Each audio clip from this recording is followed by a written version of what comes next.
Bueno, nos metemos en nuestra próxima entrevista, un informe dado a conocer esta semana que fue elaborado por un grupo de expertos en cambio climático de Naciones Unidas. Muestra que la acción humana es la responsable del calentamiento global en los últimos 170 años. Ayer con Humberto les dábamos a conocer algunos de los aspectos de este informe, donde se notan, cambios climáticos que ya son generalizados y algunos de ellos irreversibles. Para hablar de este tema que afecta a toda la humanidad, vivamos donde vivamos, estamos en contacto con Eduardo Gudinas, analista en temáticas ambientales y secretario ejecutivo del Centro Latinoamericano de Ecología Social, CLAES. Bienvenido, gracias por estos minutos con Arriba Gente. Buenos días a todos, gracias por contactarme. Gudinas, ¿qué valoración hace de este informe que en realidad se dio a conocer una parte, pero que ya llamó la atención, ¿no? por esa indicación de algunos aspectos irreversibles y la aceleración concreta en grados de calentamiento de algunas zonas del mundo, ¿no? Entre ellas estas latitudes, por ejemplo.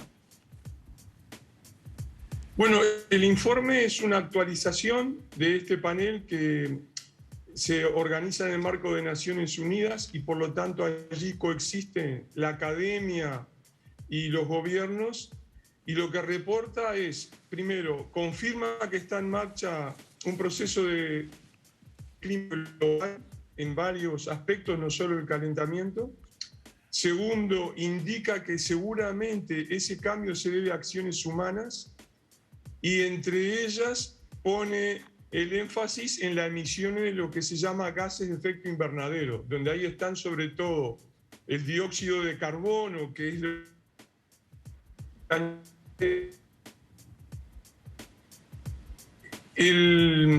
para que tengan una idea los televidentes, en el 2019 en la atmósfera había 400 partes por millón de dióxido de carbono, el CO2, ese que recordamos de secundaria.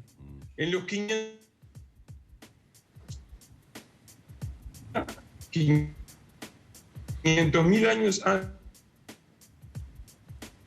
Bueno, estamos experimentando dificultades en la comunicación y no estamos pudiendo compartir estos datos tan interesantes que Gudinas tenía para darnos información. Se refería justamente a los efectos del cambio climático, consecuencia en gran parte de los gases de efecto invernadero, ¿no? Que son los que provocan ese efecto de calentamiento entre la superficie de la Tierra y la atmósfera, y todas las consecuencias que ya están llegando y que ya se están notando, ¿no? Las imágenes que veíamos, que acompañaban un poco las palabras de Gudinas, es lo que muchos de estos expertos atribuyen a esta situación. Esas olas de calor intensas que se dan en determinados puntos del planeta, con incendios devastadores, inundaciones en lugares en donde se registran a veces lluvias extremas, y que puede tener que ver también de alguna forma con algunos episodios que obviamente en menor magnitud nosotros también hemos tenido que sufrir. Estos pasajes a veces de tormentas con lluvias que en determinados puntos del territorio nacional son tremendamente abundantes, y en otros están provocando de repente hasta sequía durante meses en las que no tenemos la posibilidad de que haya ni siquiera la más mínima lluvia. Sí, la ocurrencia también de ciclones tropicales también estaría vinculada a esto, según concluye el informe, y lo que ayer de alguna manera compartíamos, Humberto, del aumento de la temperatura, ¿no? Que eso es algo que ya lo dan como un hecho que se había proyectado, pero para muchos años adelante, y ahora están hablando de que en el 2030, que está ahí a la vuelta de la esquina, esto ya se estaría concretando en más de 1,5 grados a nivel planetario.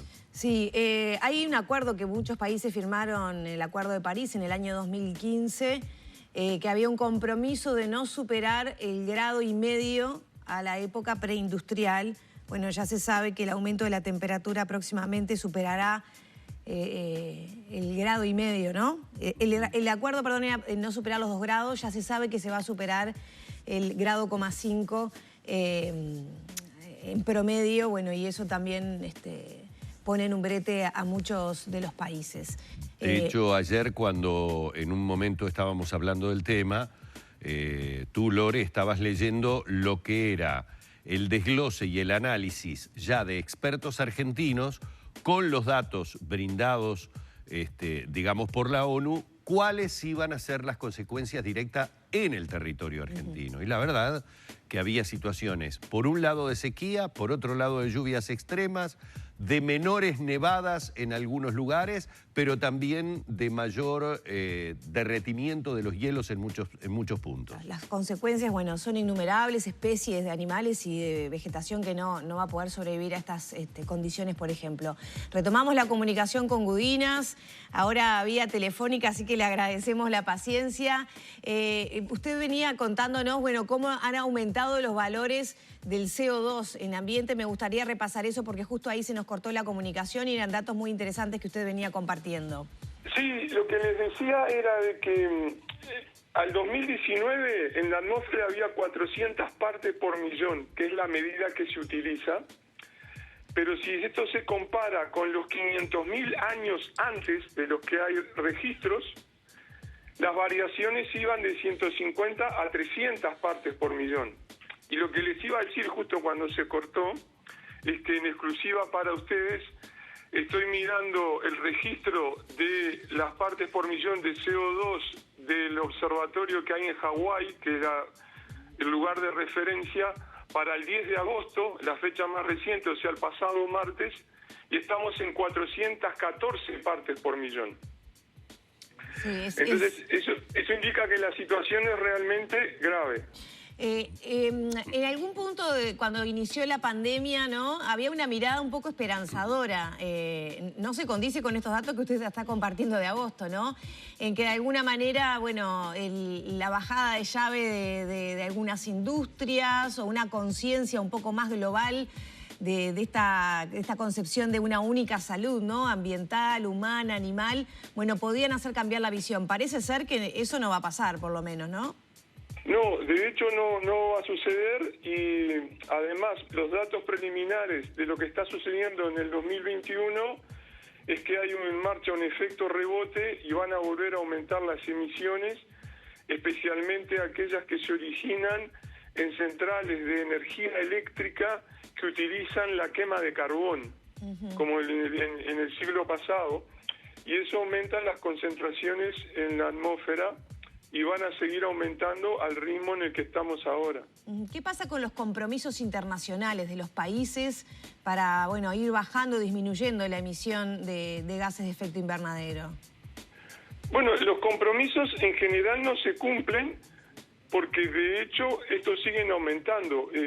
Para poner esto en contexto, para que sea entendible, si deseamos que la temperatura del planeta no sobrepase 1.5 grados de aumento en promedio, porque ya aumentó 1 grado, o sea, nos queda 0,5 de margen, lo que podemos calcular más o menos con cierta certeza es la cantidad de carbono que podríamos emitir para no superar ese umbral del 1.5.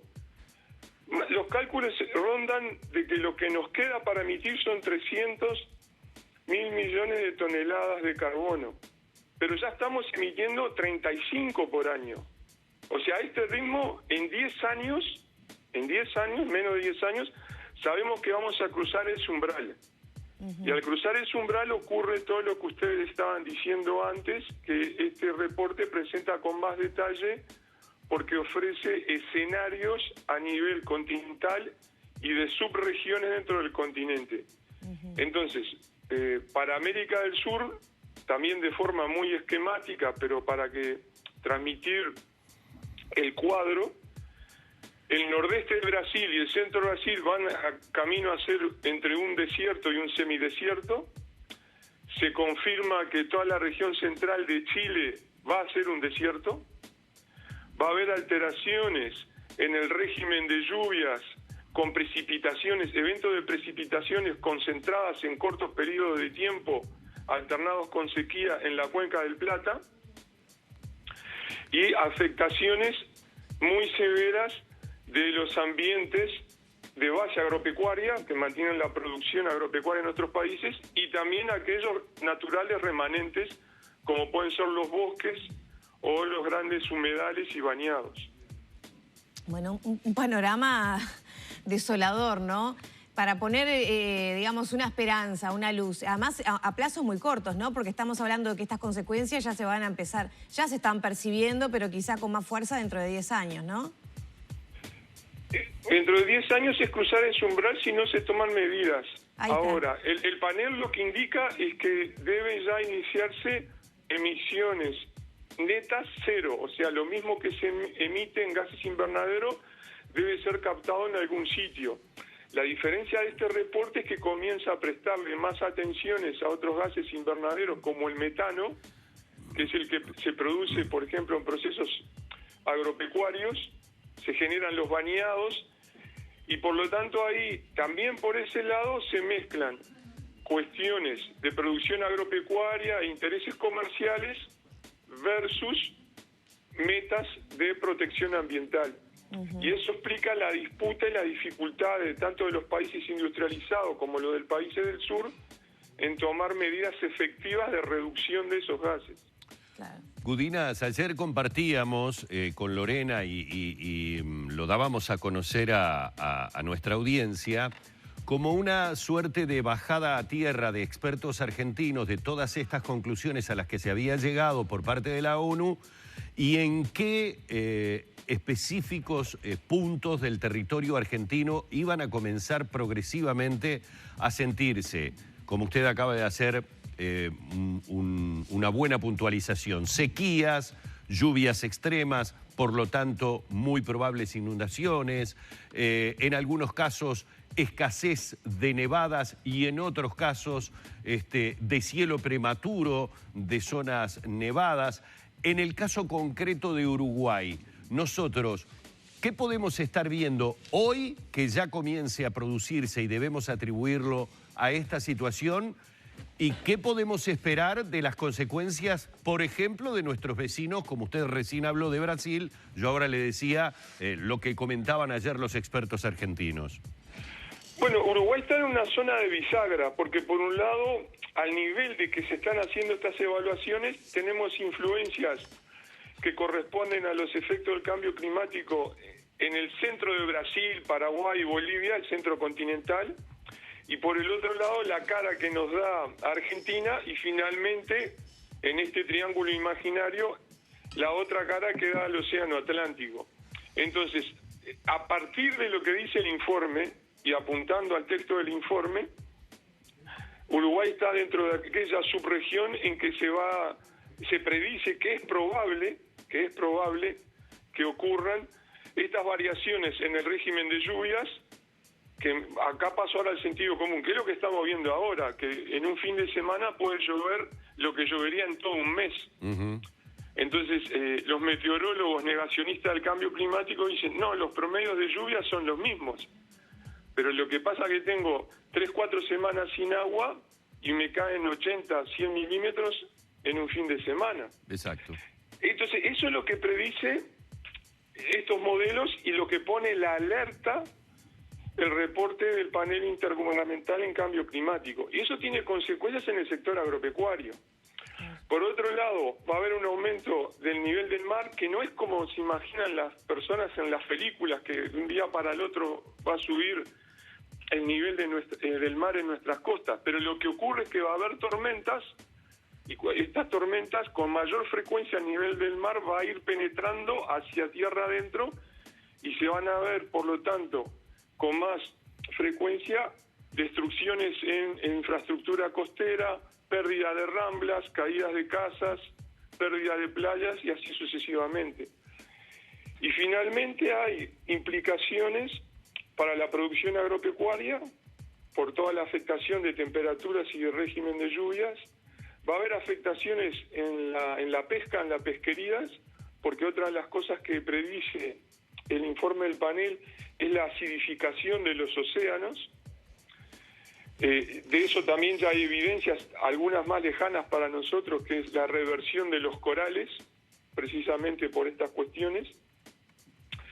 y así sucesivamente. También quiero hacer un punto de advertencia, es que hay muchos más modelos continentales o subregionales para el hemisferio norte, por la capacidad de investigación de Estados Unidos, Canadá, los europeos, y hay muchos menos para América del Sur. Entonces, hay estudios en marcha que ofrecen datos, pero también abren interrogantes, por ejemplo, de las relaciones entre el régimen de lluvias en la Amazonía y su repercusión en el resto del continente, y entre ellas su repercusión en la cuenca del Plata.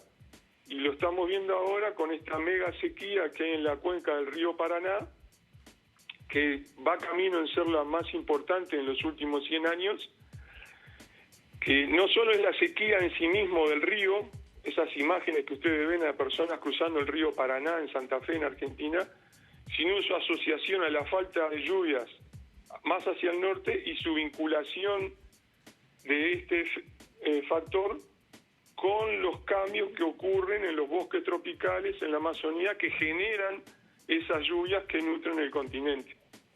Gudinas, le agradecemos muchísimo este tiempo y compartir información con Arriba Gente. Lo despido a cuenta de otra invitación para los próximos días. Quizá podamos dialogar aquí mismo en piso, porque realmente me gustaría abordar las consecuencias sobre las personas de a pie y qué acciones podemos tener los seres humanos para poner nuestro granito de arena más allá de decisiones muy importantes que tienen que tomar los estados y los emprendimientos industriales para revertir esta situación que usted describía. Muchas gracias. Bueno, gracias a ustedes, un placer. Cerramos por aquí entonces la entrevista con Eduardo Gudinas, analista en temáticas ambientales y secretario ejecutivo del Centro Latinoamericano de Ecología Social.